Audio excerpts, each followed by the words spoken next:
Summer holidays வந்தாச்சு, நம்ம GT ஹாலிடேஸும் வந்தாச்சு. GT holidays, south India's #1 travel brand. பழைய நகையை கொடுத்து பை டு 11 monthsல அதே அடைக்கு புது நகையை எடுத்துக்கோங்க. எக்ஸ்ட்ராவா ₹1 தர வேண்டாம். Magic old gold exchange.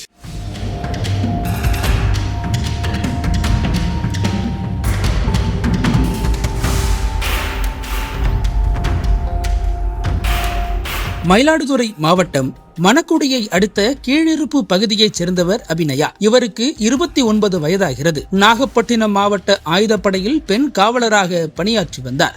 அபிநயாவுக்கு கடந்த சில ஆண்டுகளுக்கு முன்பு திருமணமான நிலையில் கணவருடன் ஏற்பட்ட கருத்து வேறுபாடு காரணமாக அவரை விட்டு பிரிந்து ஆயுதப்படை குடியிருப்பில் உள்ள வீட்டில் தனியாக வாழ்ந்து வந்தார். இதனிடையே காவலர் அபிநயா கடந்த சில மாதங்களாக நாகப்பட்டினம் மாவட்ட ஆட்சியர் அலுவலகத்தில் உள்ள மாவட்ட கருவூலத்தில் துப்பாக்கியுடன் சுழற்சி முறையில் பாதுகாப்பு பணிகள் ஈடுபட்டு வந்துள்ளார். தனியாக வாழ்ந்து வந்த அபிநயாவுக்கு இரவு நேர பணி வழங்குவதால் மிகுந்த மன உளைச்சலில் இருந்து வந்ததாக கூறப்படுகிறது. இந்த சூழலில் கடந்த 24ஆம் தேதி இரவு வழக்கம் போல மாவட்ட கருவூலத்தில் அபிநயாவும் மற்றொரு பெண் காவலரும் பாதுகாப்பு பணியில் ஈடுபட்டுக் கொண்டிருந்தனர்.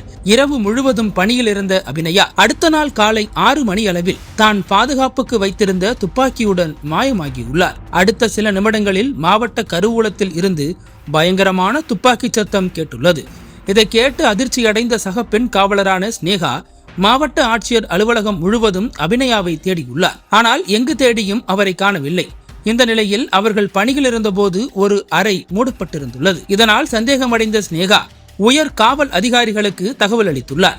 சம்பவ இடத்திற்கு வந்த அதிகாரிகள் அந்த அறையின் கதவை உடைத்து உள்ளே சென்ற போது அங்குள்ள நாற்காலியில் அமர்ந்தபடி அபிநயா தன்னைத்தானே துப்பாக்கியால் சுட்டு தற்கொலை செய்து கொண்டது தெரிய வந்தது. இடது கழுத்து பகுதியில் துப்பாக்கி குண்டு பாய்ந்த நிலையில் அந்த அறை முழுவதும் இரத்தக்காடாக காட்சியளித்தது.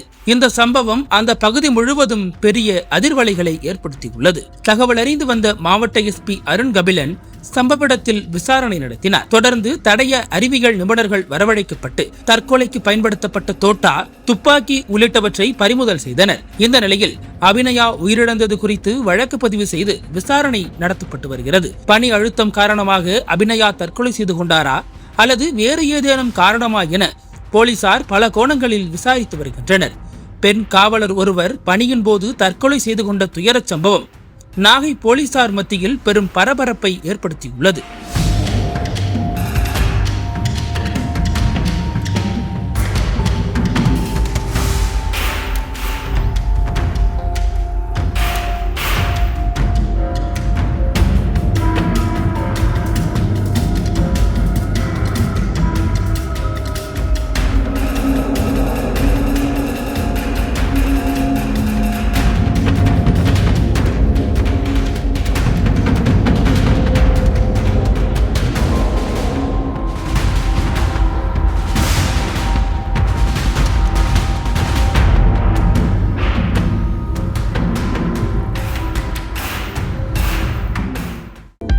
அனல் பறக்கும் செய்திகளை அப்டேட் செய்து கொள்ள நக்கீரன் களத்தை இப்பவே சப்ஸ்கிரைப் பண்ணுங்க.